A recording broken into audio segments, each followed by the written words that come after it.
Hola a todos, buen día. Mi nombre es Laura Muñoz. Yo soy coordinadora del componente Voces BFM del mercado de BOGOSHORTS Film Market. Gracias por estar aquí con nosotros en esta actividad de apertura de Voces BFM. El día de hoy vamos a traer una charla con unos invitados bastante interesantes sobre falsos festivales y pseudo festivales. Ya nuestros invitados les hablarán un poco sobre esta problemática y cómo atacarla. Esta actividad está haciendo en alianza con el Short Film Conference, que es la reunión grande de festivales de cortometrajes que sucede en el Festival de Clermont-Ferrand. Entonces, bueno, nuestro moderador y uno de nuestros invitados es Lawrence Boyce. Él es pues encargado del Short Film Conference. También está Marie Boussat, que es de la plataforma Short Film Depot. Está Katie McCullough del Festival Fórmula y Jukka-Pekka, director del Festival de Tampere. Entonces, muchas gracias a todos por estar en este evento. Espero lo disfruten y bueno, nos vemos en las siguientes actividades y la siguiente programación que tiene Voces y el resto del mercado y el festival para ustedes. Gracias. Good morning, good afternoon, good evening, wherever you are. Welcome to this talk. And it's a great pleasure to see everybody out there in internet world.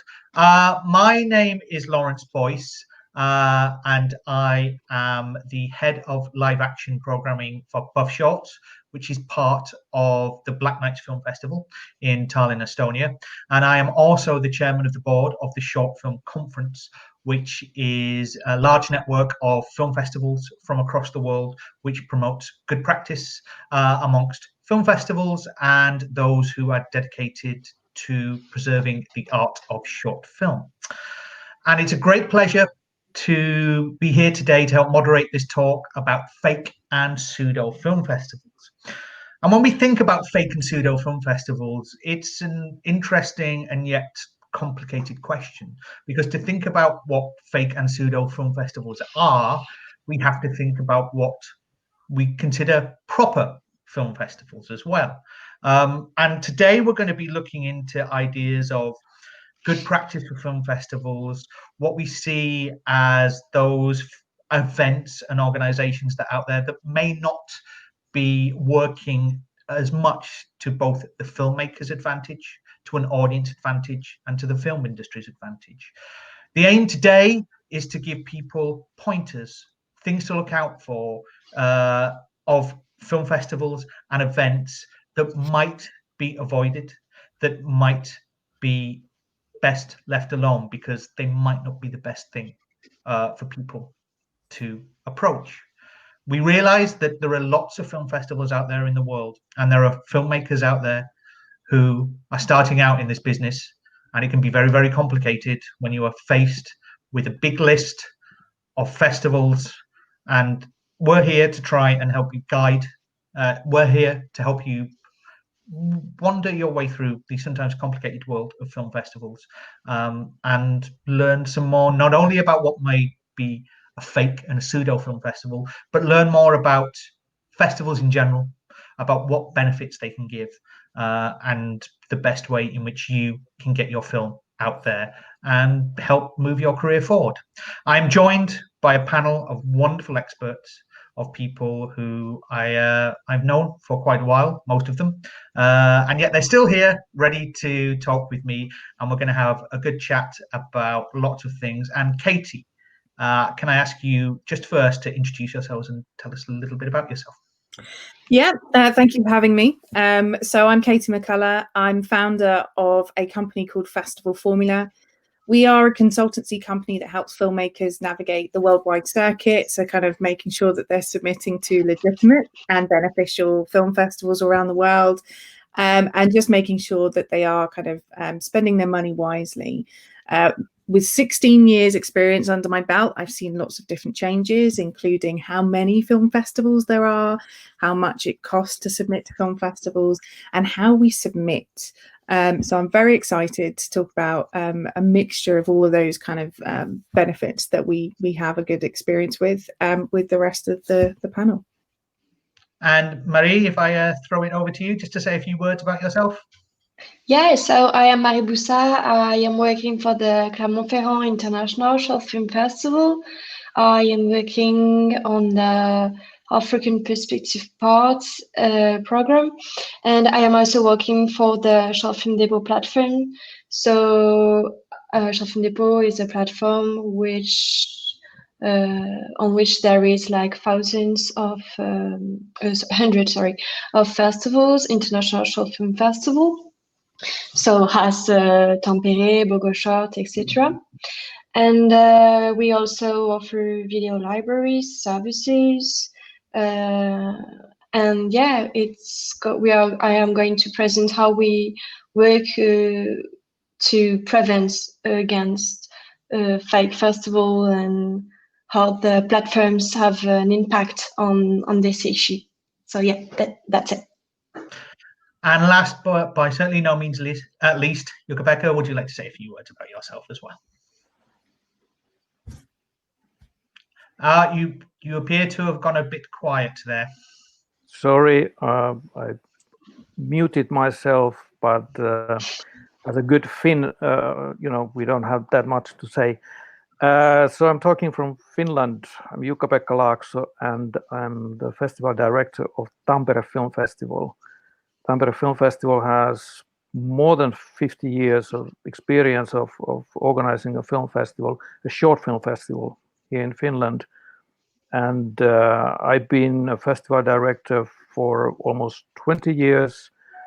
And actually the first time I worked for the festival is 1980. So I have a little bit of experience on these things. And I have been actually sort of voicing quite a lot wherever I go the issue of fake festivals to all young filmmakers, and I try to warn them to the perils of submission, of spending your money unwisely.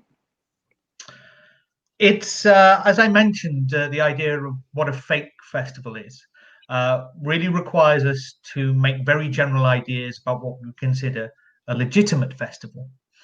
Now, within all of this talk, we realize that there are festivals from all across the world. There are thousands of festivals who work across the planet, and it is very, very hard to make generalizations because, again, there are people across the world who work in different ways and do different things.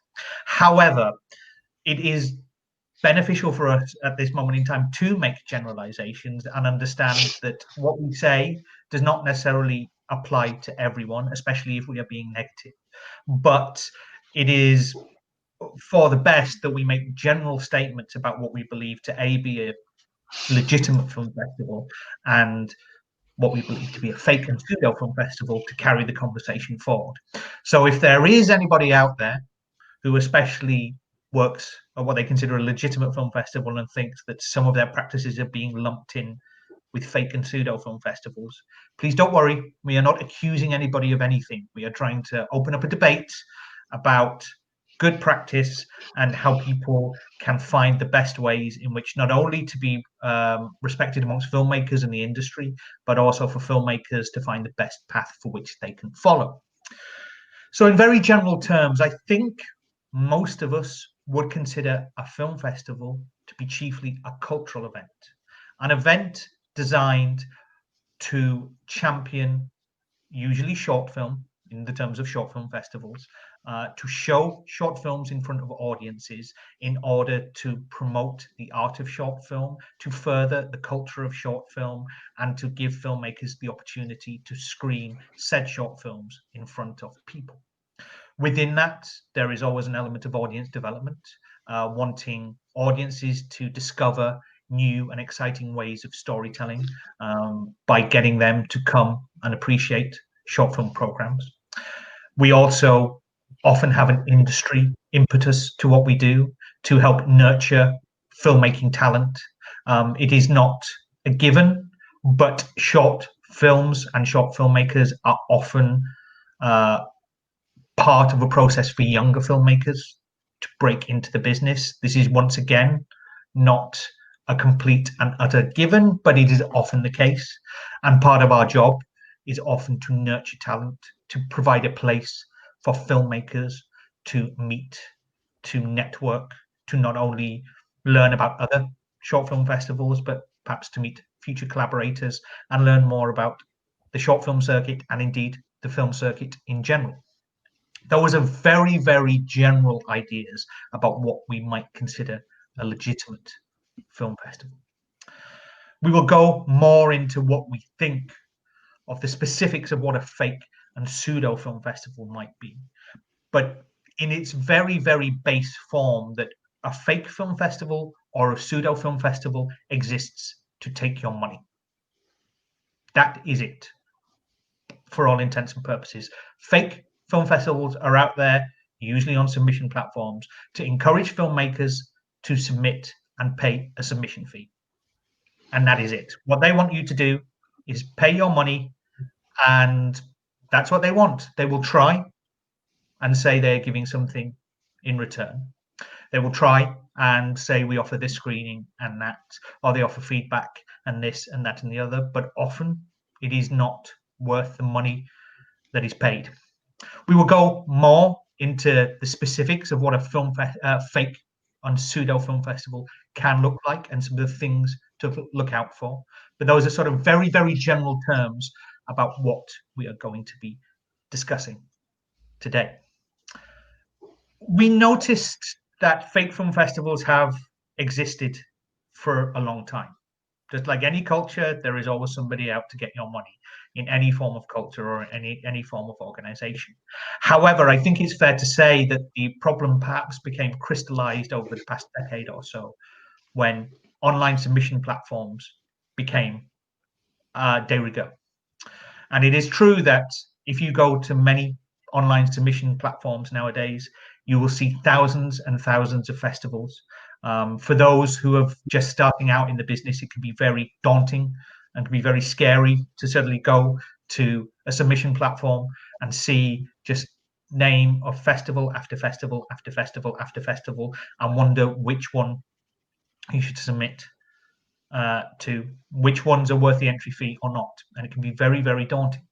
And we will go more a little bit later into about how it can not be as daunting if you know what to look for.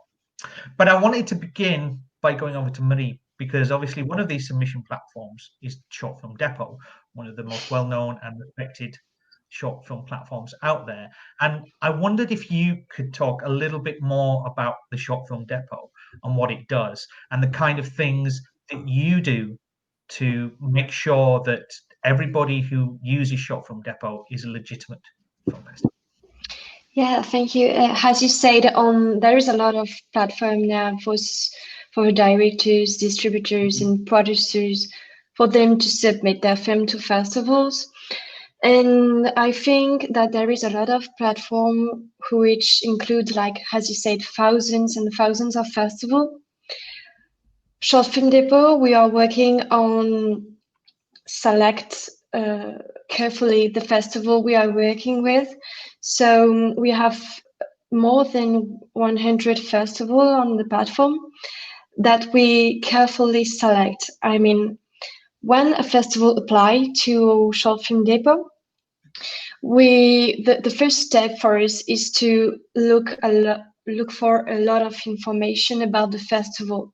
For example, I am looking for previous edition, for I don't know, the programs, the previous programs, if I can find photographies of events that could have happened during the festival.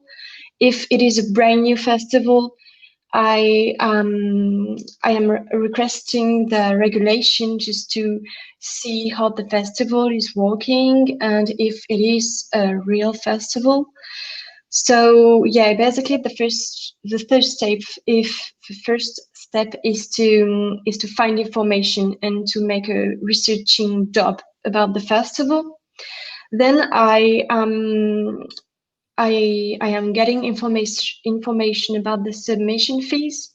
So on Short Film Depot, we didn't have festival with a submission fee for a long time, and as it started to increase a lot, we had to introduce the submission fee process on the platform, and we got to get new festival with submission fee. But we wanted to be very careful with the submission fee and the festival with submission fee to make sure that they didn't have submission fee just to make money.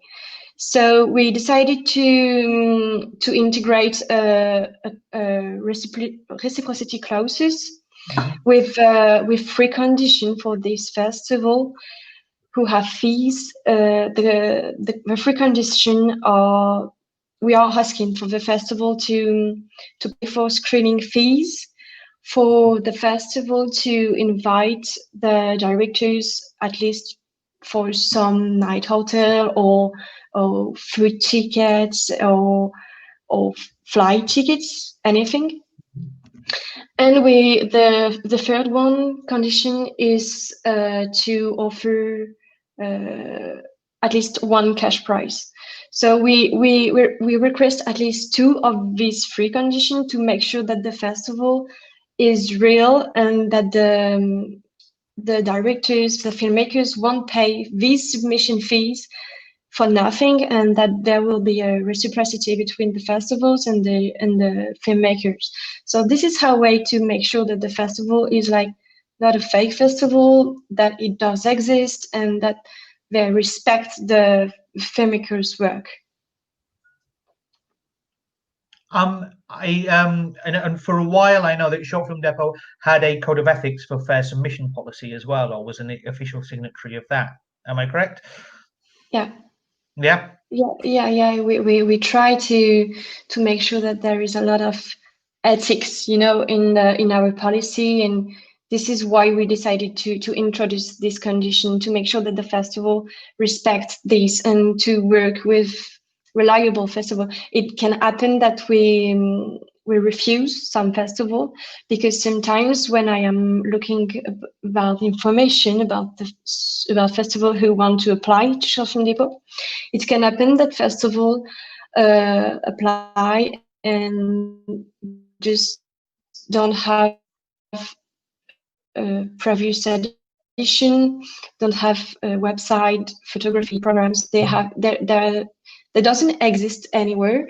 And when you try to understand how they are working, they're like, yeah, we have submission fees for 60 euros, but we don't give anything back to the filmmaker.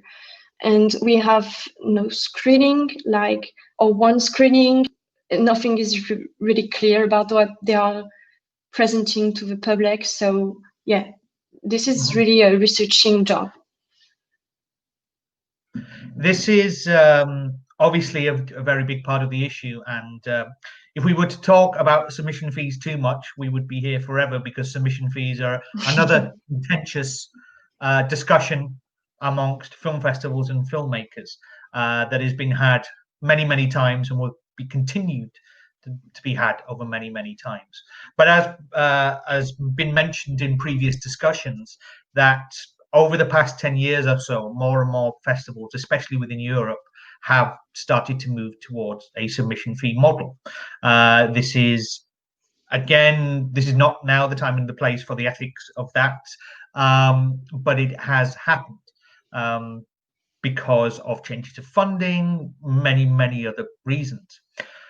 And this has partly, again, been able to lead to the rise, I think, of the fake and pseudo festivals, because many more festivals, legitimate ones, are charging. But as you mentioned, part of what we can see as, for want of a better word, a legitimate film festival is a transparency over the money, that you are asked to pay money to be part, to submit your film to the film festival. However, usually a legit film festival will be offering cash prizes as part of its awards. It will invite filmmakers to come to the event. It will be holding industry events. It will be seen to be putting money towards filmmakers, and indeed to be seen to be screening films in front of a live audience. Those are some of the things how we can determine a legitimate film festival. Jukka-Pekka, you said you've been sort of dealing with this for a long time now, and also the phenomenon of fake film festivals. Do you want to tell us a little bit more about some of your experiences and maybe start to give some ideas of what kind of things we are looking out for fake and pseudo film festivals? Yeah, I came across to this thing maybe 15 years ago from an email that was sent to me from United States by someone I didn't know, who I think reached to other people in the film festivals in Europe, and kind of asking if we have the same kind of problem as they had in the United States. And he described how it works there with some film festivals, that there's a film festival somewhere and they actually charge a submission fee, which is a standard in the United States for a long time, quite substantial amounts of money for submission, but these festivals had substantial prizes. So it might be that a short film festival or film festival might have a prize for $10,000 or something like that. But if you dig a little bit deeper, you notice that the prize actually goes to people who are very close to the organizers of the festival.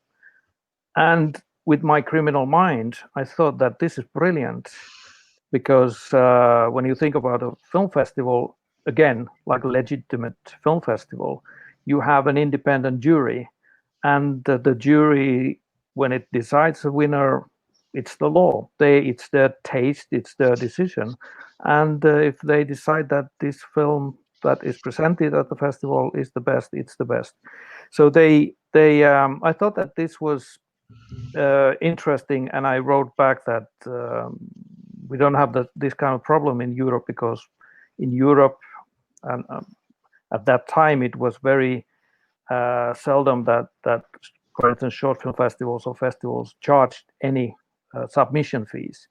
But of course, now things have changed a lot, and the submission platforms I think they have really changed the game in many ways. They have also, let's say, tipped the balance in the whole submission process, that now it is, I would say, free, or costs almost nothing for filmmakers to actually enter the film festivals.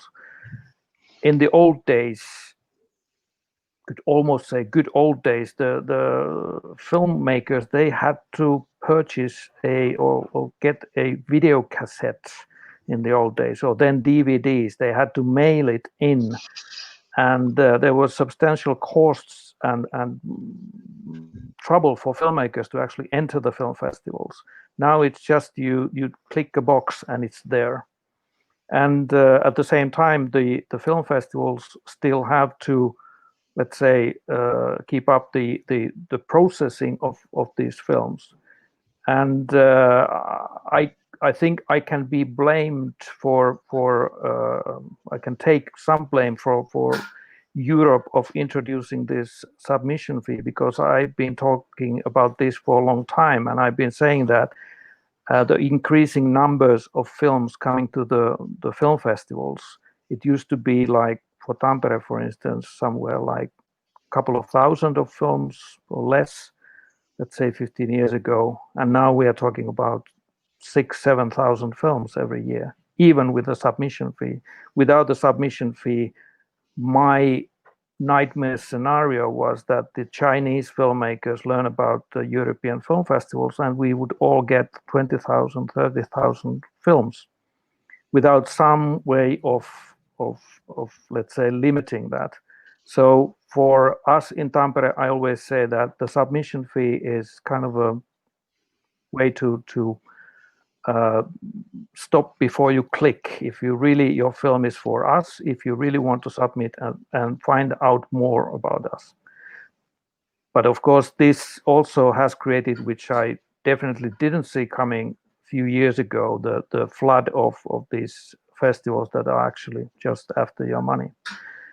And the last I would say 3, 4, 5 years, whenever I am asked to talk about film festivals to young filmmakers, I always take up the subject of fake film festivals and warning about them, and also trying to also at least give a little bit of advice how to recognize them, the festivals that are not what they look like when you look at the platform sites, and also let's say in a more positive sense, how you actually spot and find the real film festivals that actually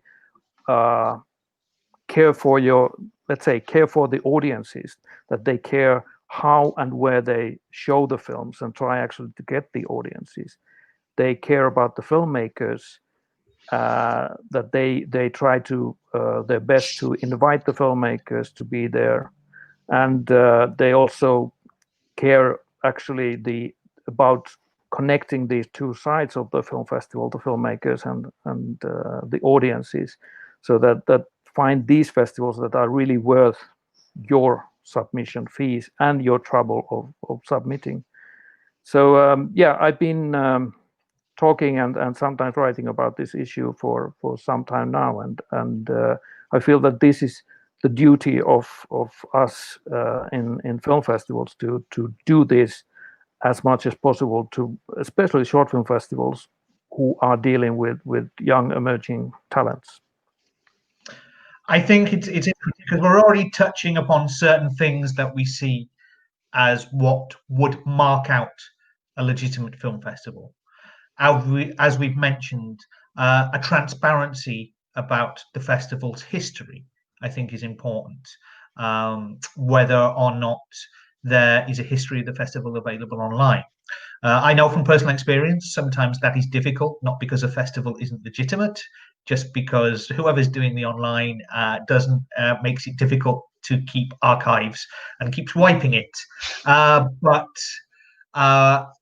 if you can find out if the festival has a history, that is very important. As we've mentioned, another mark of a legitimate film festival is once you finding out more about it through press. Press can be difficult, especially in the short film world, because people do not cover short films as they should. However, you can usually find some press coverage of a festival. People do usually talk about it. And if you can find press coverage of a film festival and see people talking about it, which looks like legitimate press coverage, unfortunately, we are going down another rabbit hole of there are also some fake news sites out there. This is, again, another rabbit hole that we can go down some other points. But if you can find what seems like genuine reporting on a film festival, that would mark out that it might be a genuine event. The fact that obviously that these events exist to screen films to audiences live in a cinema over a certain amount of dates, usually once a year, in other words, on a X amount of days annually. And of course, the attempt to either pay screening fees, invite filmmakers, bring people together. These can all be some marks of what we would consider a legitimate film festival. Would everybody agree with that so far? Yeah. Yeah, and the thing is that I think that you stressed a very important point, that don't always trust what you see on the internet. For instance, I just came across with one film festival. It happens in Helsinki, and I checked there in Finland, and I checked actually what kind of press coverage they have, and it was interesting that the first that came up on the Google search was that they had very good press coverage in Tehran Times in Iran, but hardly nothing in Finland. So yeah, there's something maybe strange in that combination. But yeah, and the thing is that then I forgot to mention that there's always something that really looks genuine when you dig deep enough you find that you can fake a lot on the internet. Yeah. Exactly. I'm agree. It can happen sometimes. We had the case of we received a request from a festival who wanted to apply to Short Film Depot, and the festival seems to be real, to be serious.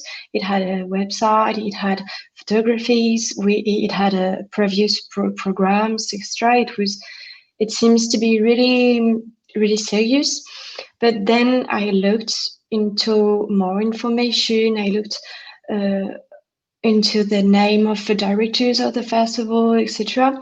And then I discovered that there was like I think it was 10 festival which was directed by the same director, sorry, and it was one person who was managing 10 film festival, and on the 10 different websites it was like all the same photographies, so it was just 10 fake festival with like submission fees, with a huge amount for these submission fees. So yeah, we cannot find all the information about the festival on the internet, and some fake festival are really tricky, and yeah, we have to be very careful about the information available on the internet.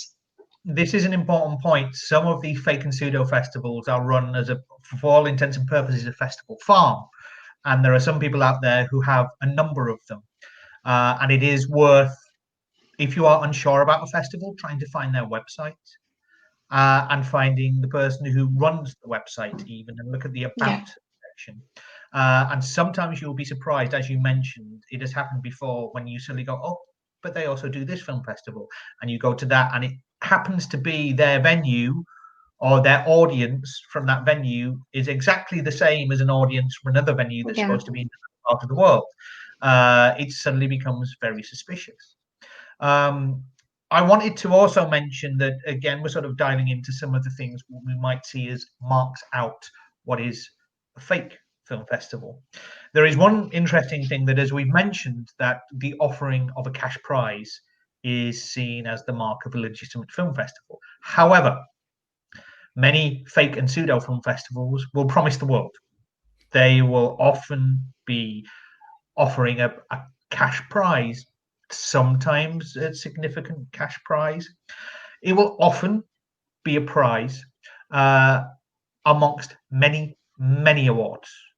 There could be 20, 30 awards.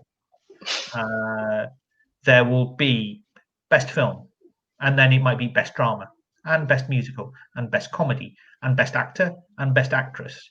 There might be an award for best screenplay. There might be an award for best cinematography. There might be an award for best grip. There might be many, many awards. We all, or some of us here, do festivals, and I have a number of awards in my festival. Jukka-Pekka, I'm sure it's the same for you. You have 1 or 2 awards during Tampere. However, not 30 to 40. No, unfortunately not. Well, we all do have to go home after the closing night ceremony at some point. So, it can be the mark of another problematic film festival, because what they're trying to do is they're trying to basically give out so many awards that everybody feels that they have a chance. Another mark is obviously that rather than happening over, say, a 2-week period every year, the festival will take place every month. And it will say, we will do this thing every month, and we will have a ceremony every month. And every month we will award these 30 awards. Another red flag is often when they will say, if you fail to be selected for 1 month, you are more than welcome to submit again. This is another thing that can maybe indicate that they are not really there to curate an interesting selection of films. They are there to get people to submit so they can get your money. In some ways, it almost becomes like a lottery, where they have an award for one lucky person, and hopefully that lucky person is not any way connected to the organizers, but you just never know. There are other stories that have happened in the past that I know, and some will talk about this on their own rules and regulations, is that they will offer an award, the award being a plaque, a certificate, a trophy, and you are more than welcome to get the trophy if you play X amount of euros to have it delivered to you. That is another thing that happens. I will say that most of us at film festivals, if the filmmaker is not able to come to the festivals, we will do our best to get the awards to them. I have been to film festivals across Europe and lugged awards around to take the award to the filmmaker. I have never usually made a filmmaker pay to get their own physical award. This can be another mark of the fact that a festival may not be 100% legitimate, to say the least. I've gone through a few more things of what we might see as red flags and dangers, but Katie, I want to come to you because, of course, you have great experience with this, with dealing with it from a film agent and filmmaker's point of view. Do you want to tell us a little bit more about your experiences? I mean, what you do, and then your experiences with festivals that may not be legitimate? Yeah, absolutely. So we're in a very unique position as a company because we're the conduit between filmmaker and film festivals. So, you know, we look after a big slate of films. We are the ones that are putting those films into the festivals across the entire worldwide circuit. So we're dealing with festivals of different levels, of different specificities, you know, of you know, first year festivals or mid-tier, very long-standing prolific festivals. So we have quite a broad experience of how different festivals do different things. I think what we find frustrating is there are some practices that festivals could employ as a general kind of across the board to help other filmmakers realize that there are some fraudulent or kind of pseudo festivals out there. The one main thing for us, which has always been an area of contention since I started, is if more festivals actually sent out rejection letters or rejection notifications, a lot more filmmakers would understand that that's how a festival works. The reason I say that is 16 years ago, there were plenty of festivals on submission platforms that were charging very, very small amounts, $25, you know, which in the grand scheme of things is not a lot. But because it's not a lot, a filmmaker will commit to spending that. But then also that festival won't send out rejection letters. So what happens is a filmmaker goes, well, not every festival sends out rejection letters. So it goes under the radar. So what happens is those festivals are in plain sight. They don't exist, but they are so cheap. And because we're so used to not hearing everything from the festival and having that level of transparency, that they have always been around. Problem is, as Jukka said, when we went from I used to have to send VHSs and DVDs and beta SP tapes in the post. It was an extra expense. You had to fill out the form by hand. Then we had submission platforms, which meant that it was easy. And at the same time, because there is no regulatory body for film festivals, anyone could start a film festival. Everyone has a year zero, so they've got to build from something.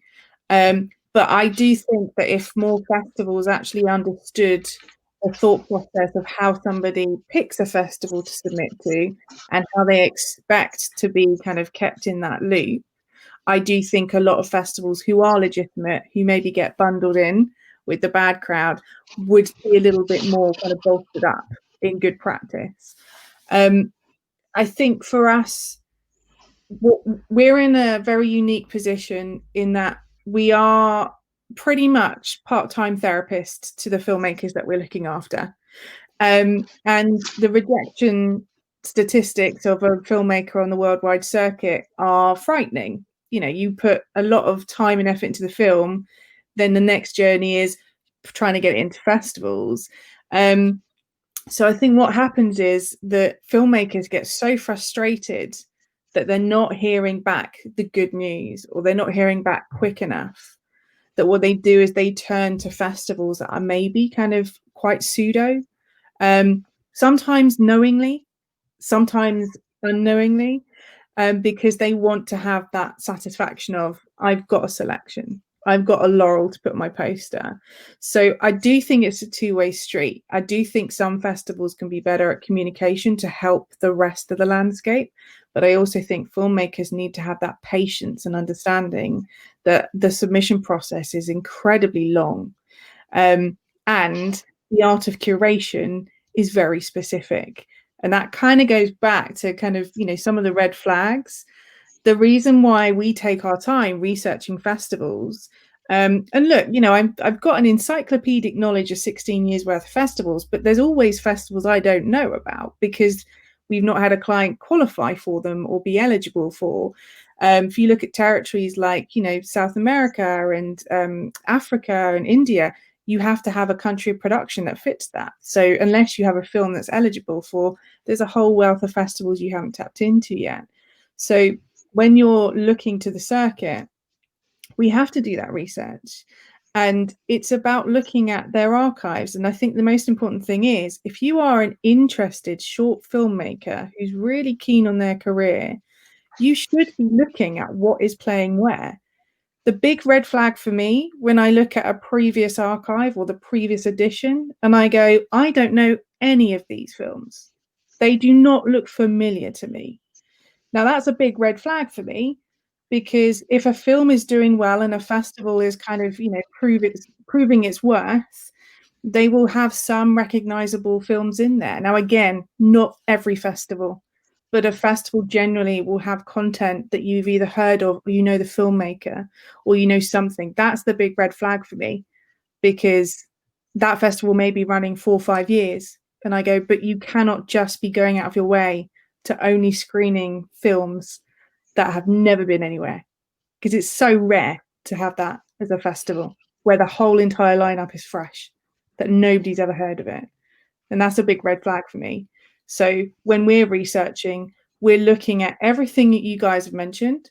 We're looking at the archive, the previous edition, but we're also looking at what people are saying about the festival. Now, I wouldn't go by submission platform reviews, because we know that festivals that don't get pleasant ones delete them, or they can stop them. But we go to social platforms, because no one can really kind of tailor that. If you go and look at, you know, if they may not have a very big following, but if they've got an active following, and see how active they're being. You know, if a festival hasn't posted since 2017, question it. Mm-hmm. You know, that it seems simple if you know what you're looking for. And I realize as a new filmmaker, it is overwhelming. But also, you know, we've encouraged filmmakers who aren't our clients to do exactly what we do. Go look at the socials, but also look at the reviews that are offline, like not on their website, not on the submission platform. See what played there. Email the director. Did you have a good time? Was this festival good? Filmmakers are some of the most honest people you'll ever meet, which is sometimes good, sometimes bad. But that, you know, you've got to put the work in. And I would always say, as a filmmaker, if you are interested in the craft of the short film, you should be actively attending festivals virtually. Now it's a lot easier. So you can see the art of curation, you can see the films that are traveling, and you can see how a festival works. I think there's a misconception, there's a disconnect between what a filmmaker thinks a film festival is, and also how they function. Mm-hmm. Because it's not a very laid back job. So it takes a lot of time to do it well. Yeah. And you know, I think that this is a good idea to write to someone who has been on that film festival, because it might lead to interesting discussions, because it might be that the filmmaker in question says that what festival? Yeah. I don't know that I have even played there, because this is not, again, unusual that people actually find out that their film has been shown somewhere without their knowledge or their permission. Yeah, that is true. I mean, and also I think linked into curation, it links into transparency, that most festivals will have an idea that there is a staff, if you understand what I mean, that it actually says we have a staff member, this is their name, Yeah. this is the person who is the head of program, this is the person who is the curator, or whatever you want to call it. You know, there is a line through to say that this is somebody's actual job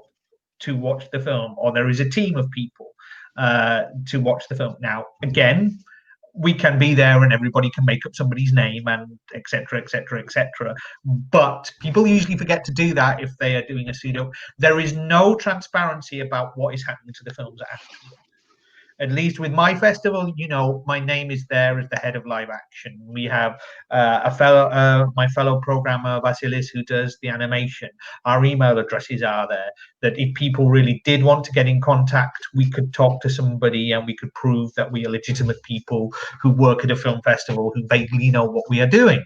There is a through line to show that there is a legitimate person whose job it is to curate and program.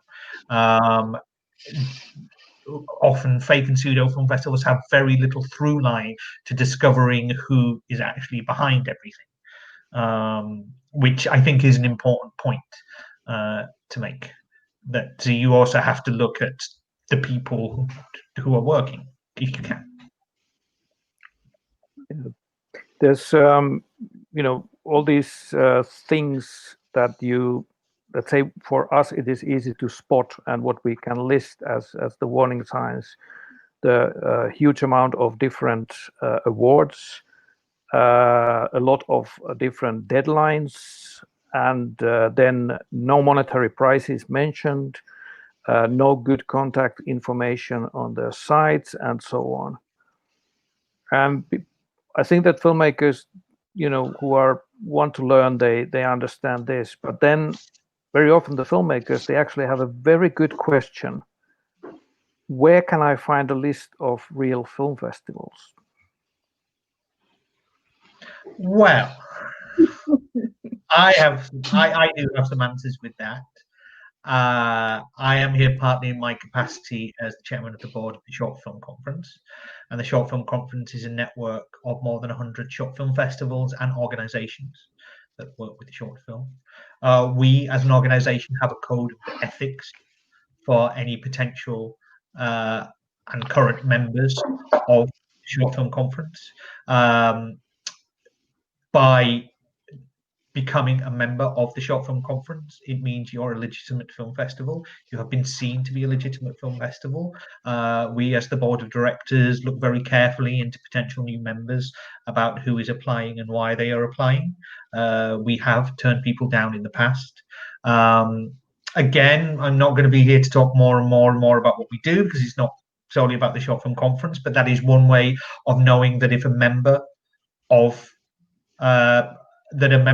the Short Film Conference is seen by industry peers to be a legitimate event and going some way into trying to fulfill the code of ethics. We ourselves are looking how we implement the code of ethics. It is very difficult to, as a worldwide organization, to make every single member fulfill every single issue within the code of ethics, but we are trying to look at the best ways in which we can help implement our code of ethics so all members from across the world can get the best out of it and improve what they do if they need help with improvement. But the code of ethics includes things such as how you treat filmmakers, how you treat the films, how you offer screening fees if you do offer screening fees, about reciprocity, about how if it's not just screening fees, it's about press, it's about offering filmmakers accommodation, etc., etc., etc. And so we have that within the Short Film Conference. So again, members of the SFC are seen as legitimate organizations. Of course, people often use award lists. We have the European Film Academy, people often use, which myself and Jukka-Pekka were both members of the FA and given candidate for nomination for the European Film Awards. Within the UK, BAFTA is often used as a BAFTA qualifying festivals for UK films. And of course, the Academy list for Academy Award qualifying festivals. Now, I'm sure there are some people out there who would argue that just because festivals are on those lists it doesn't necessarily mean they are legitimate. I'm sure there are a couple of festivals on certain award lists that some people would take issue with. However, that is still one way of discovering a certain legitimacy to a festival by the dint of most of those festivals being accepted onto those lists. There is something that is legitimate about them. And obviously, and this is I want to lead into a next point about one of the ways in which we might be able to identify a fake or pseudo festival is that obviously we have a bunch of film festivals that we all know about, and even if you don't work in the film industry, you would have heard of: Cannes, Berlin, Venice, Toronto, Sundance.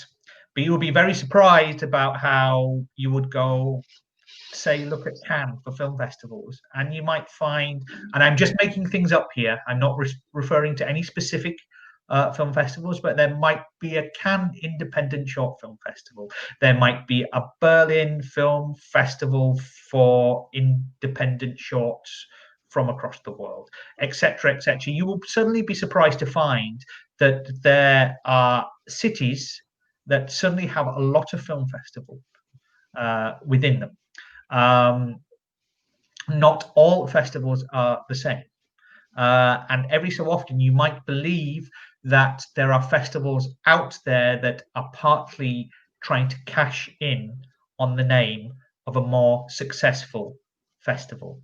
And it is very, very wise of filmmakers to do their research before they apply to anything, even if something looks like a festival you may have heard of. It goes back to what we were talking about earlier. As we mentioned, many years ago, when VHSs still existed and then DVDs, as mentioned, there was a physicality to the process. And because there was a physicality to the process, you had to think about it a lot more. You could only do X amount before, well, you were exhausted anyway. There was only so many tapes you can dub, only so many envelopes you can stuff within any given day, and only so many checks you can write. Whereas having it online, it can be the case of clicking a button, and again, it causes that problem of people not being able to engage with the thing that they're looking at. But that, I would say, may be another thing to look out for. Festivals that seem suspiciously close, but not exactly the same as other and more renowned film festivals. Anybody got any comments on that?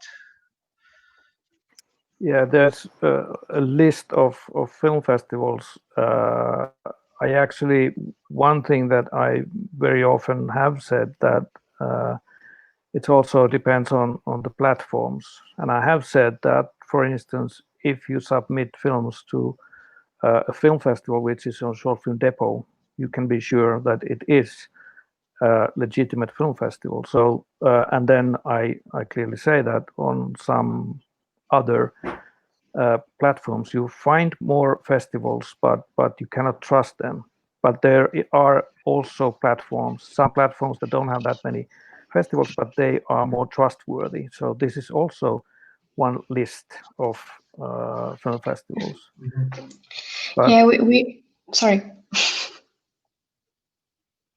No, I was just saying that, yeah, it depends on the platform. I mean, filmmakers has to be very comfortable with the festival who are shared on the platform. So this is why we carefully choose our festival.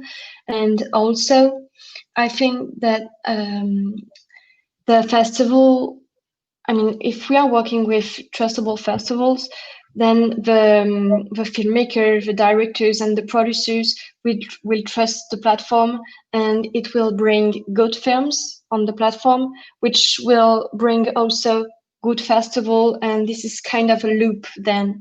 And also on Short Film Depot, we decided to create it also other ways for us to make sure that the festival is trustable. Is just like when a festival receives films for his cover entries, we decided not to make the video available directly. The festival have a step for the submission process where it had to confirm the reception of the film, and we think that this step is very important because it proves that there is someone behind this call for entry, which is managing the submission who has been sent to the festival. So yeah, I think there is a lot of things and points that is important in the submission process of the festivals who are on the platform, and we try to work with festivals who are reliable. So yeah, basically I think platform it is our job to provide trustable festival and reliable festival to the filmmaker and to create a safe environment for them. So yeah, that's kind of this. I think it's a very important point to note, just to clarify what you're saying, is that, Short Film Depot is curated, is, you look at the film festivals, not all festival platforms are done like that. There are some festival platforms where anybody can sign up and say, I have a festival, and they don't really look into the legitimacy of a film festival there. And it is very important to note that just because a festival is on a submission platform does not mean. Also, we have a festival have submission fees to apply to Short Film Depot.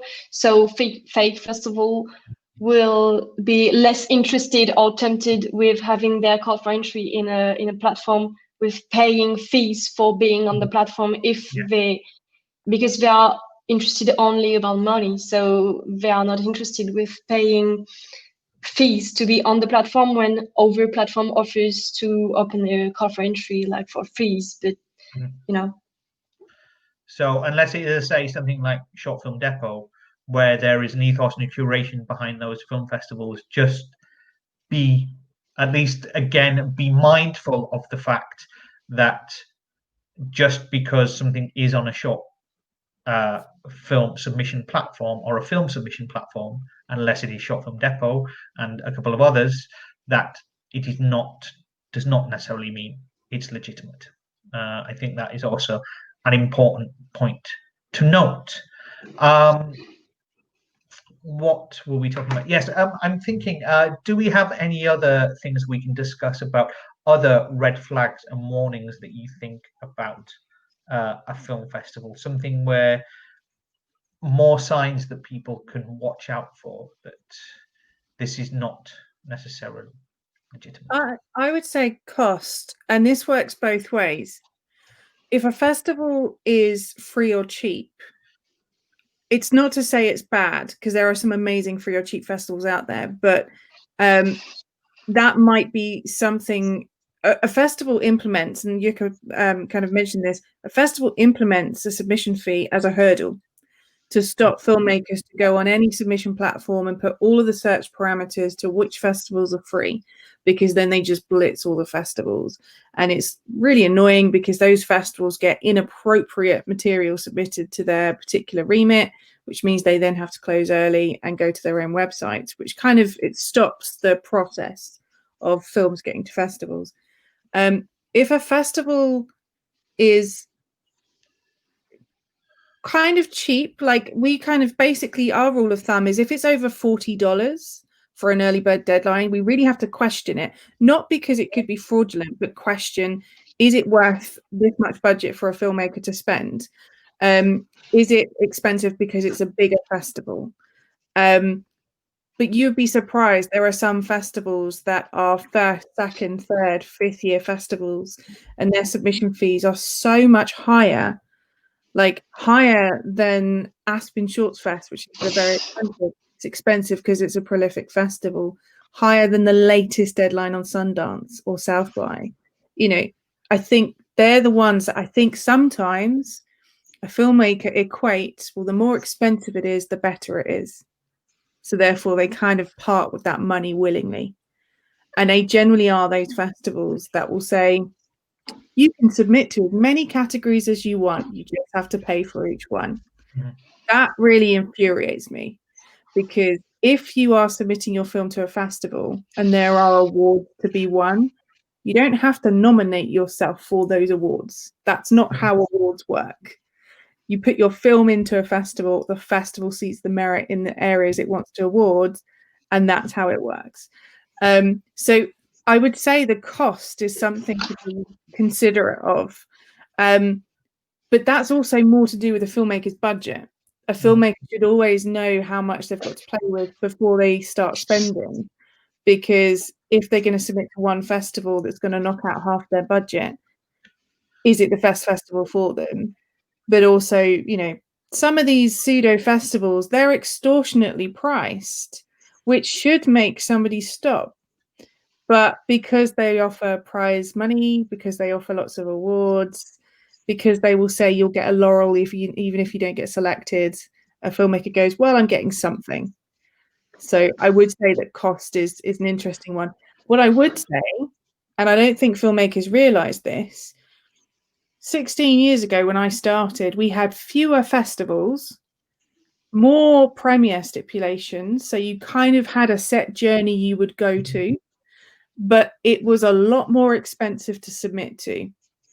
Filmmakers now actually have it a lot cheaper, but we have more submission numbers than ever, more people making films because equipment's cheaper. You can shoot on your phone now, but also the submission fees have decreased massively. We all know the term early bird deadline. That's part of a filmmaker's vocabulary.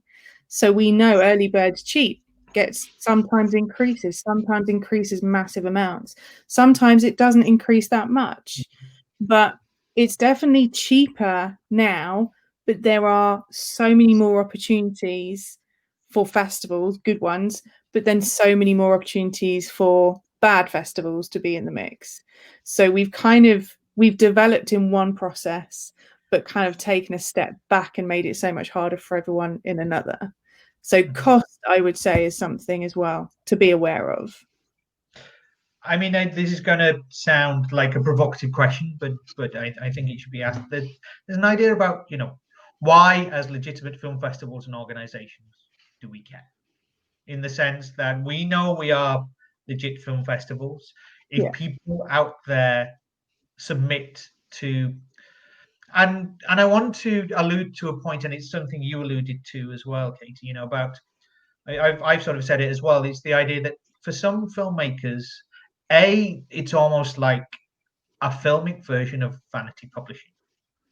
They know that they want to go to these film festivals because they want a selection, and they know there is a good chance they will get a selection and they will get their laurels. That is one thing. And another thing is that in some ways the term fake and pseudo festival is not 100% correct, because most of these do not misrepresent themselves per se. They do not say we are a 12-day event in the cinemas and we have thousands of people coming, and then it doesn't happen. It's just that if you read closely to what they say we're going to take place in usually a cinema, probably in a multiplex, on one day in the smallest screen, and we will screen them live and there will be no audience. But they say that. They don't. So when we talk about fake and pseudo festivals, they in themselves don't misrepresent what they do. What we realize is that it skews a filmmaker's perception of what a good festival and a festival that is helpful and useful for them and is also a good place to screen their work is. Do we sort of agree with that? This is why we see it as a problem. Yeah, I would say it's because filmmakers sometimes knowingly opt in for it, and that's why they continue to exist, because somewhere along the line those festivals that maybe are not the standards that we're used to can go ahead, because the other thing to remember is not every filmmaker can attend every screening. So, with a festival that is legitimate, that if you're not there, it's still going to screen, it's still going to happen. There's still an audience there. There's still the rest of the program. But with festivals like that, sometimes, it takes a filmmaker to turn up to kind of go, what is this? This is in the basement of a hotel with flip down chairs and there's no one here. Or you can't find anyone from the festival. And there are some real horror stories. But I think it's because filmmakers will opt in. They won't do their research. They will kind of go, well, if I get a laurel, that's something. And I think we have to try and change that narrative of those laurels that you want for your poster, that you want to have as a badge of honor, that you want to have included in all your career conversations. They need to translate. They need to mean something. There's no point having a poster filled with laurels of festivals that no one's ever heard of. And again, I realized every festival has a year one. I get it. But you have to be savvy as a filmmaker to realize that if somebody's going to lean in closer to your poster and go, I've not heard of any of these, it doesn't look impressive. It actually kind of shows you as a filmmaker who's just gone to get laurels and that's it. And that kind of does a disservice to the work. So I think, again, a two-way street, these pseudo festivals that kind of, sometimes they promise the world and they give you nothing, or sometimes they are very honest. We're a small event. We're going to happen here. Some festivals will be up front and just say, we don't have any press. That's fine. Not every festival does have press.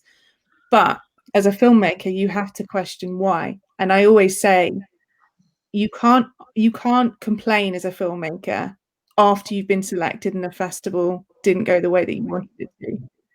You should leave it there. I think sorry, Jukka-Pekka, please. Yeah. Why we should care? Your question was, first of all, I am pissed when people are fooled out of their money in general, and this is a scam. And it sort of touches people who are, really working hard to get something, a standing, I would say, in the field of cinema. And unfortunately, this phenomena actually allows people to sometimes imagine too much of themselves, of their films, and fools them out of their money. And this is not good for cinema, and it's not good for those people, and it benefits people who don't deserve that. And then I agree with Katie that I'm really put off when I start watching a film and I see like 25 laurels from different festivals. And almost all the time, if I even bother to or look at those laurels, there are festivals I've never ever heard about. And it is, bad that the filmmakers, either it's because of the vanity that they have got so many prizes, but unfortunately, I think that they think that it is actually good for their careers, that they can boast that they got 25 awards from different festivals and attended 200. And in reality, it doesn't mean anything.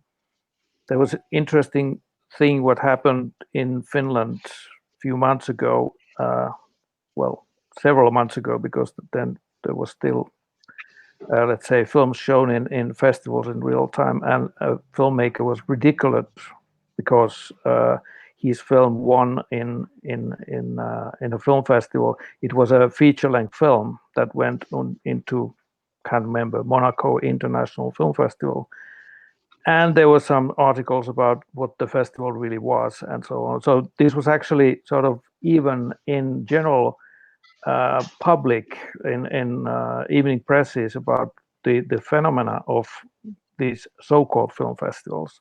So it's entering also, and it has entered also the field of feature-length films. Actually, it's not just for the short films; it's everywhere. I think that's exactly the point. It's there's something that I have to stress, that, as you mentioned, it's also going to the feature film world, but the short film world specifically we are a relatively close community. We sort of know each other pretty well. Yes, in the Western world. In the Western world, exactly. And I did want to get onto that as well, because that sort of links into something I want to go on to. But we do sort of know each other quite well in the Western world. And within that, we do know the film festivals. We do know the festivals that are legit. We do have an opinion on that idea of X amount of laurels in front of a film. And I mean, Katie, what do you think it's for themselves when people want lots of laurels on their films? Because do they think it impresses the industry when somebody sees a lot of laurels on the film? Or Yeah, I think they do. I mean, what I would say is I do think the perspective of filmmakers is changing, because we've always, as a company, have said, look, it should be quality over quantity. I would rather your film have 4 really good, strong screenings at festivals that can help you with your career, your conversations, representation, sales, distribution, whatever, than for you to have lots of insignificant ones and plenty of them. What's become quite apparent the last few years is filmmakers are coming to us saying that. They're actually saying, I don't want to have loads of festivals. I want to have the festivals that count. So there is a shift. But I think I'm trying to think of a tactful way of saying this. The festivals that seem to have a multitude of laurels from festivals that maybe are much smaller, really kind of, far-flung parts of the world, tend to be the films that aren't the strongest content. So I think it is to kind of prove to themselves as a filmmaker, I've made a piece of work that has done it very, very well. Filmmakers do translate success to the selections. Now, what we've got clients that we take on that we go, look, this isn't the strongest content ever. This isn't going to blow anyone's mind. But what it is there is an audience for it. And there is a certain route that it can take on this festival circuit where they can accrue those laurels, that they can kind of say, yeah, I've proved my work hits an audience the other side of the world. But we still make sure those festivals are legitimate and they count and they're known. And they could be so hyper specific, like really niche, but they still exist because they've proved their worth. I think filmmakers, they use it as leverage. They use it as, well, my film, every filmmaker wants to win an award, doesn't matter what award, so they can write an award-winning filmmaker. So it means that, it used to be for a very long period of time, we had filmmakers going, can we submit to festivals where there are awards? And we would have to explain, it doesn't work like that. Some festivals have awards, some festivals don't. Some festivals will say everyone who's selected is in competition, and other festivals will have a judge's top 6, or they will define it. So we actually kind of have to say to filmmakers again, like even 10 years ago, getting the selections was easier. Winning the awards was the hard part. Nowadays, getting the selections is the hard part. Getting awards is a bonus. So you kind of, again, have to shift that focus for a filmmaker and say, getting your work into a festival is the hardest part right now because the competition is so fierce. I think it's also important to note that as a programmer, because I do think there are some filmmakers who believe this, that as a programmer, I don't really care about their awards. I know Jukka-Pekka alluded to that, is that I will be honest that if a film has major awards at a major film festival, and I think it's interesting, then I might look at about programming it for a program, because I also have to think of an audience. But that is, and every so often those are good shorthands. But once again, if I don't like that film, I will never program a film if I do not believe it fits, just because it has won an award. The awards, from at least a programming point of view, do not necessarily mean anything. And I do think some filmmakers believe that if you have lots of awards, it will somehow sway a programmer to think that this film therefore is a good quality because it's won lots of awards, and we don't believe that. I will say that obviously I personally take an interest in films that win awards on the circuit, because that's what I look at. I see films that win awards at festivals that I know, and I'm interested to see what wins awards. But at the end of the day, what fits my festival, whether or not it's won an award, is again a bonus for me. If I like a film and it fits well in my program and it's won an award, well, I can use that as partly to intrigue an audience. But it's never the be all and end all of why a film is programmed. And I do think that some filmmakers are of that belief sometimes, that it will help a film, and it won't. It's always about the quality of the film. Yeah. But I mean, again, it's something we've sort of touched upon. What we consider to be a fake and pseudo film festival is still very different to be either a festival that you could say isn't very well organized, or indeed a festival where there are just differences to what we are used to, and within that, how they approach things. As again, it was said, there can be a very Western European point of view about festivals and the way in which certain cultural events should be run. I know with the Short Film Conference, we are trying very, very hard to extend the membership to people across the world, to find out more about how other people approach things and run events, so we can try and take on board all aspects of it. But I think it's something that is very, very important to point out, and I mentioned it at the start of the talk, is that we are not saying that, for example, if you do have lots of awards, if you run a festival that has lots of awards, we are not saying that therefore you are definitely a fake and pseudo film festival. If you have a film festival that takes place in the same city as what we could call another major film festival, we are not saying that you are necessarily a fake or pseudo festival. The trouble with any kind of discussion like this, or any kind of talk like this, is realizing the amount of organizations and people who are out there, and knowing that there are people out there who do things in different ways. So there is a way in which we, at least with the Short Film Conference, are trying to reach out to people and find a good way of everybody working together and appreciating different ways of organizing events and different things, without I mentioned it at one point, we have an English phrase, throwing the baby out with the bathwater. We are knowing that there are some people out there who just need help, maybe, and we within the Short Film Conference are looking at ways in which we can do that. But I mean, you mentioned it, we do have sometimes a very Western and European point of view, but that is changing, isn't it? Because there are more festivals becoming apparent in places where we haven't had as much contact with festivals.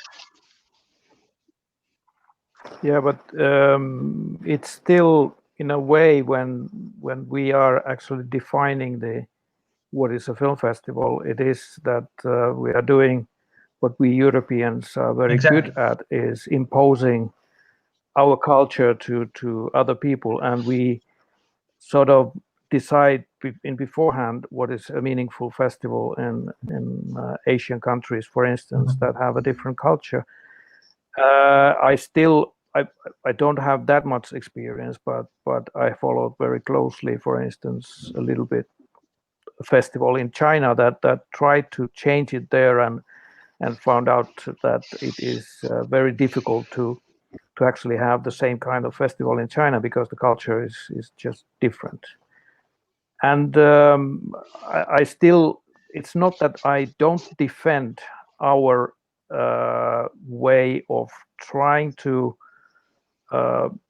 change, let's say, the cinematic culture through film festivals, especially short film festivals, into something serious art form, and not just a money-making cultural product machine. And I think that we are doing things right. It's not that, but at the same time, I always feel that we are a little bit blind to new ways of approaching the whole idea of film festival in countries where the circumstances are actually very different in many ways. That's true, and I sort of, and it gives me a segue into talking about new ways of doing things, because, of course, this year being the kind of year it's been, we have seen lots of festivals go online and go hybrid. Of course, it's very difficult to talk about the long-term effects this is going to have on the industry and on film festivals, simply because we need things to perhaps settle into a way of how things are going to be in the future. But in general, it does seem that even if everything gets sorted out with the pandemic and everything returns to some sort of normality, that on lots of festivals are going to have a much larger online component to their work, and maybe even there are going to be some festivals out there that are purely online. Because they believe that that is the best way to go. Do we see, once again, how that is going to affect things? And do we think that, again, there might be a problem with fake and pseudo film festivals jumping into an online arena? Well, I've always said that this year was always going to it was always going to sort out the festivals that were doing it for the right reasons and the festivals who were doing it for wrong reasons. So if we just kind of isolated, well, if a festival that knew it was going to provide something for their filmmakers, irrespective of if it going online, that means you've got a festival that's proved their worth. They're doing it for the right reasons. A festival who's out there just to kind of make money, suddenly having to answer these questions from a filmmaker saying, well, are you going online? Are you doing hybrid? What are you doing? We've seen so many festivals just turn around and go, this is not what I wanted, which you kind of go, well, that's going to sort out and get rid of some festivals. Like it's literally going to make sure that festivals that having to deal with something so unpredictable like this, they are going to be remembered for how they responded. So I do think a lot of the kind of pseudo festivals that have been cropping up will pretty much shrink down. I'm not going to say they're going to go away, because then all they're going to do is say, hey, we're going to do it online. We could be an online festival because all the other festivals are going online. But again, there's that kind of semantics of, well, an online festival is different from a festival that's had to go online. I do foresee already, we've seen South by Southwest and Cleveland International already announced they're going online for their next editions, and they happen in April. That they've had the foresight to kind of go, well, we might not be in a better position, so therefore let's carry on and focus on what we can provide. But then again, I do think there are some festivals that will definitely keep an online aspect. We already know festivals that did happen in the UK for one day. This year gave them the experiment to run for a week online. And they already have said next year, we're going to do that one day event physically, like we normally do, but we're going to keep the festival online. So they're kind of feeling their way around it. And if anything, it's a good way to experiment. But I don't see as many fraudulent festivals sticking around, because this year, if anything, has kind of made them show their true colors. Yeah, I think I agree, except that,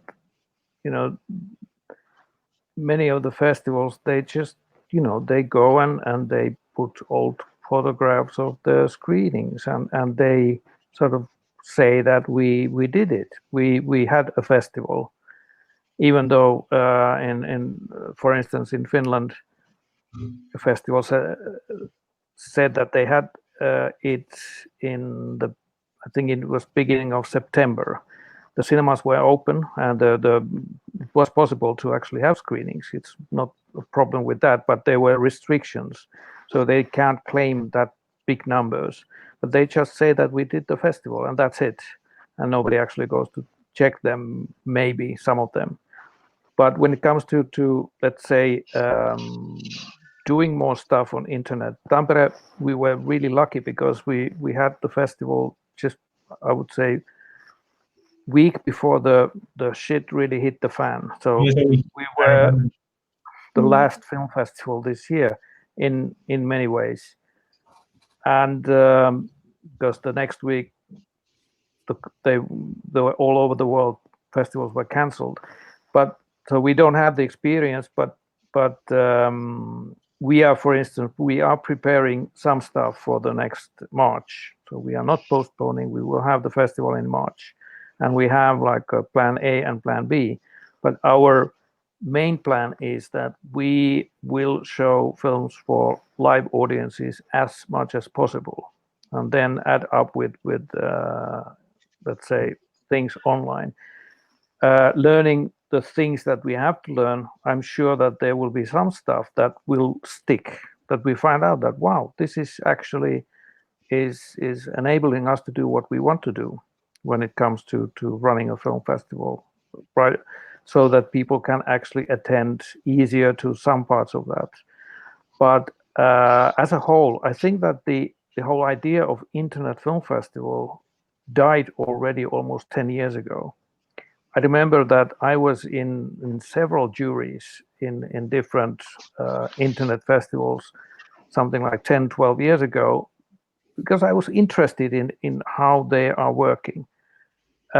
Many of them only appeared like once or twice and then just died out. And but there was, for instance, one Japanese festival that had, I think, run for about 5 years. It wasn't always at the same time. I think it was something like 8 months between the festivals. But I got to know the organizer, who was really putting his own money to do something interesting on the internet, actually something interesting in short films. And he did not want to compete with an existing film festival. So he thought that let's try something totally new. And he put up a short film festival on the internet, and it was interesting. But he also found out, and I think that many others found out, that it's just does not work. And it wasn't about the technology. I don't think that technology actually has to do with that. The internet is good for many things, but doing a festival, getting films together, yes, you can get packages and so on, but it misses the crucial point of getting a feeling that you are doing things together. That's a festival, and that's why I think that the internet fad, it will go away.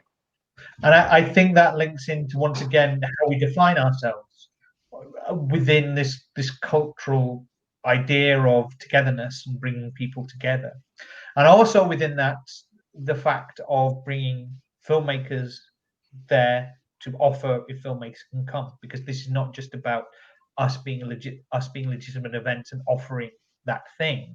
It's also about then how filmmakers can learn more about festivals and those that are about legitimacy, because the point of being there is not only can you meet and talk to other filmmakers, and I realize we can do it online, but there is still something very different about doing it in person.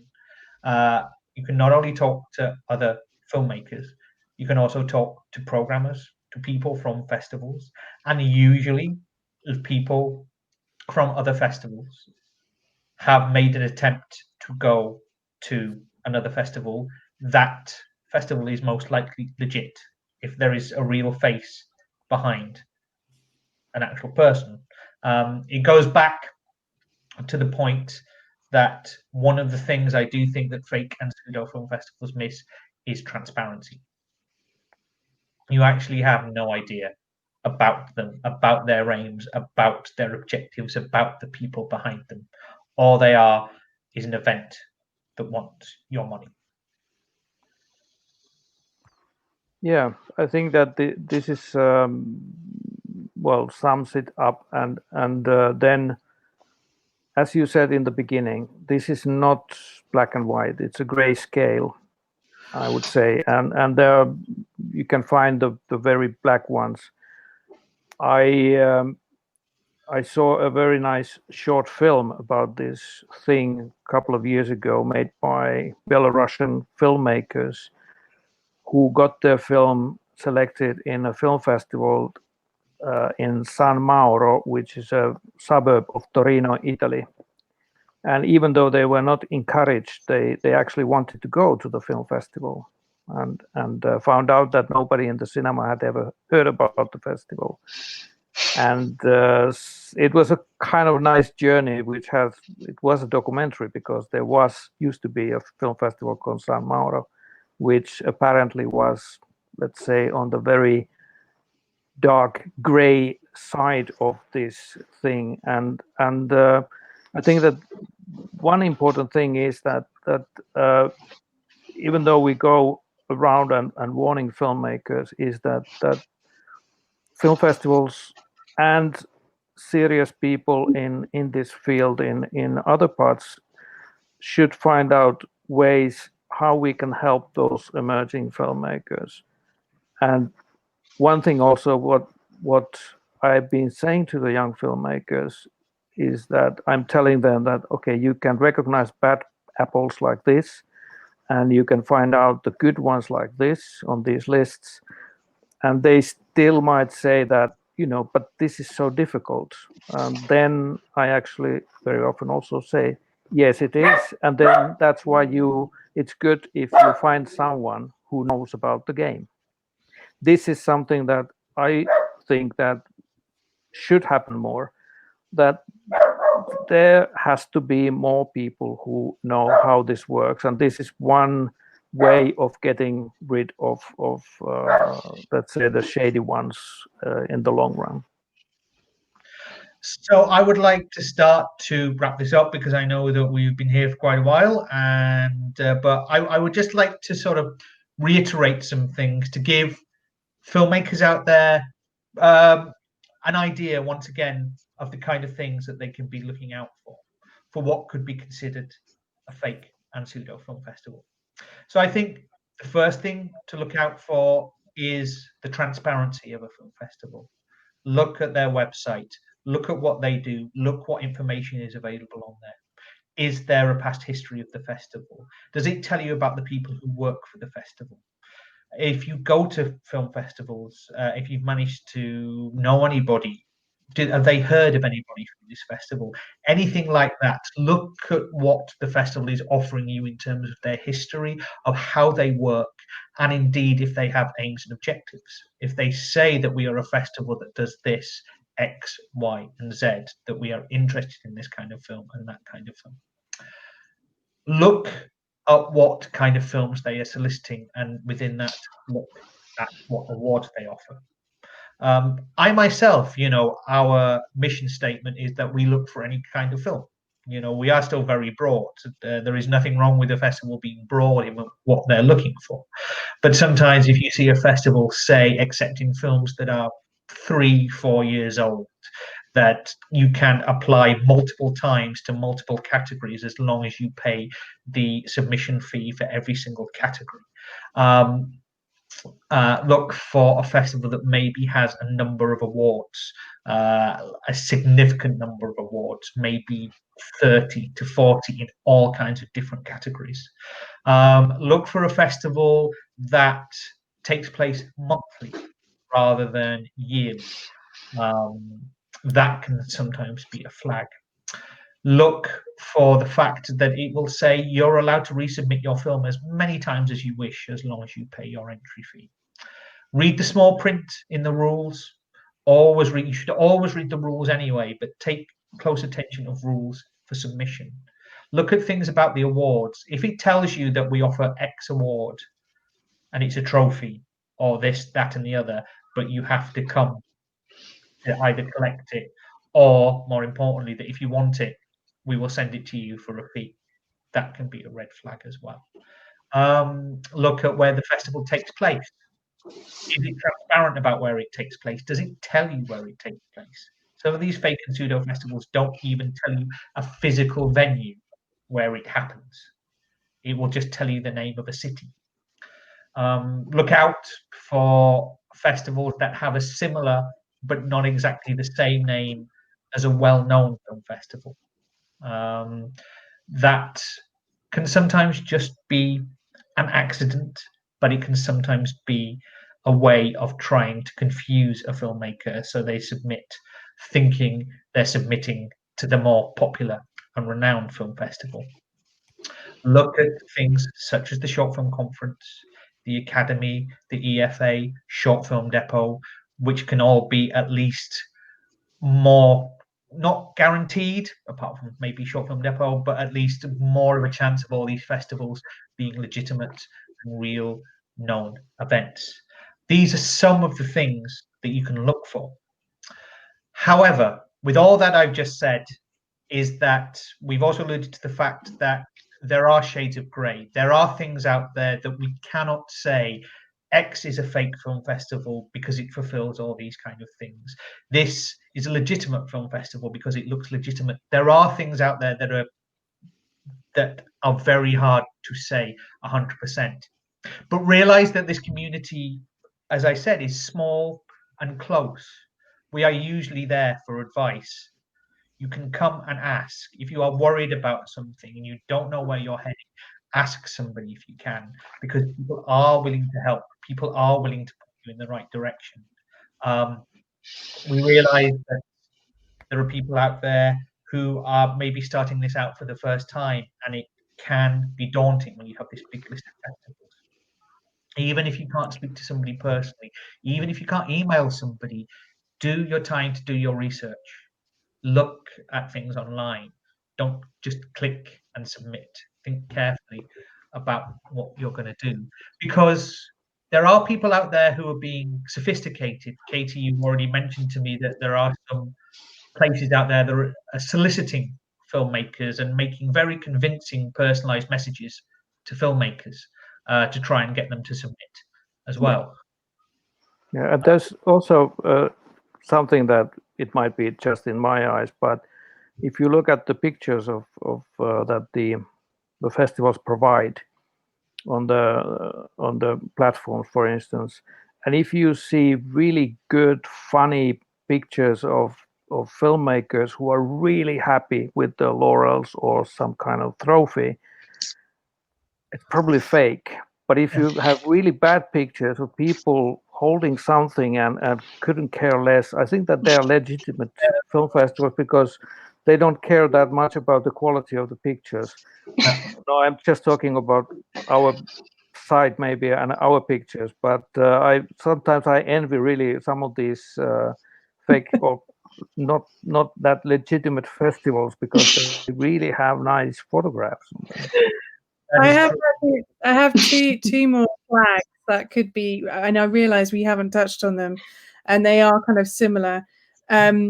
You have to physically turn up for your film to be screened, and you also have to physically turn up if you want to be in consideration for an award. Those two really frustrate me because that is not how a festival is run. I've been to some very big festivals when the filmmaker has not been present. It was still awarded to that film because that's the film that deserved to win. I've had full-on blown arguments with festival organizers who follow that rule. And I just say, you are not doing it right because that's not how it works. There was also something that I talked about earlier, but because I mentioned about looking at transparency over organizers, but one thing I forgot to mention was jury members.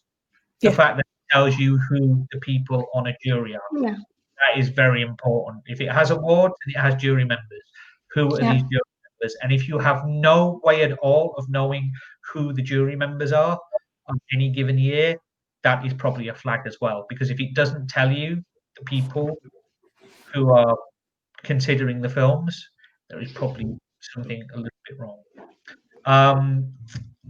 Those are, have I missed anything out? I don't think so. No. I think, and like I say, this is always a very immutable and changeable thing. Just because festivals have these things doesn't mean they are fake and pseudo. If you want to submit to those kind of festivals, you are more than welcome.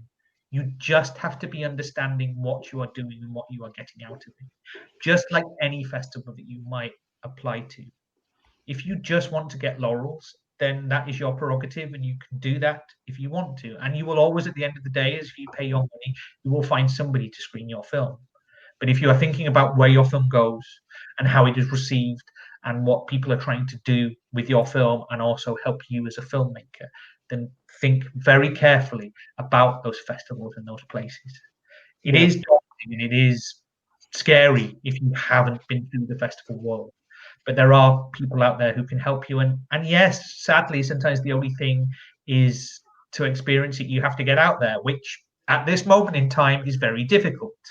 But if you can, if not visit places, go to online events, look at what festivals do, try and experience some of them, even if you don't have a film to go to a place, then that is very fruitful as well, because you get to start and have an idea of the people, of the faces, of the people who are from those organizations.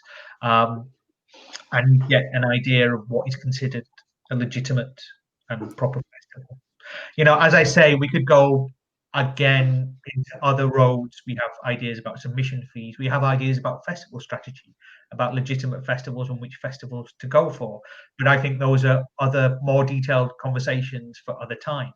What we have discussed today is hopefully giving you an idea that not all festivals are the same, that there are some that probably won't be as good for your film and will just cost you money, very little return. So if you are there in the world with your submission platforms, take the time to do the research. If you've taken the time to make your film and you've made all the effort to put something together, just hold fire for a little bit more and keep that energy and passion into your festival submission process as well, because it will ultimately help you in the end. There are places out there, there are people out there who are willing to help and willing to talk. So never be afraid to reach out to somebody, and I'm sure there will always be somebody who will try their best. All that remains for me to say is, everybody out there, thank you for watching. We hope this has been useful. I'm sure if there are any questions for us, that the festival team, BOGOSHORTS, will forward things on. And I can, and I'm sure others might be able to answer any questions or give any advice to pass on. I'd like to thank BOGOSHORTS for being wonderful hosts and for inviting us. And finally, to all the panel, thank you very much indeed for your advice, for your anecdotes, and for your presence. Everybody, take care, stay healthy. Here's to hopefully a good 2021, and good luck with all your films and good luck with the festivals. Thank you very much. Thank you. Thank you.